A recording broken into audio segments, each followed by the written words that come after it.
Hi everyone, James and Mark here, Radiology Registrars. We'll put together a really brief video for you to help you identify the key features of coronavirus on chest x-rays. So this is the normal chest radiograph, lovely clear lungs with nice lung markings both sides, and importantly you can see nice and clear in the mid and the lower zones here. You can see those ribs, the posterior part, the lateral part and the anterior part, really nicely, really crisp. Okay, so moving on now to a classical coronavirus case that we've had. This is a 68-year-old man. And what you can see here is the peripheral patchy consolidation in the mid and lower zones, obscuring those nice rib markings that we saw on the previous x-ray. Now, this is normally always bilateral, so as you can see on the other side, very much the same thing. It's patchy, and it's peripheral. And unfortunately we see this again and again. Mid, lower zones, peripheral, patchy consolidation. Of course, a lot of these patients are ending up on ITU, and if you are looking at radiographs from ITU, you need to be thinking about lines and drains. Here we've got a case, we've got the NG tube, which you can see missing the bronchi on either side, heading straight down the midline below the diaphragm where it turns left.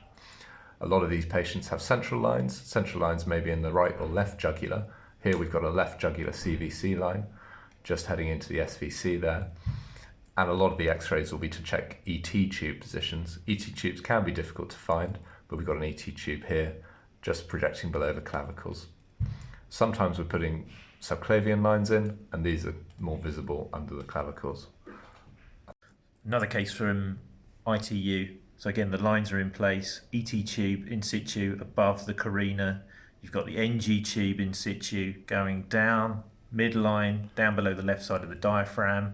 You've got a central venous catheter in situ, again left-sided approach, and you've got those classic changes: peripheral, patchy consolidation, mid, lower zones, and also in this poor patient in the upper zone.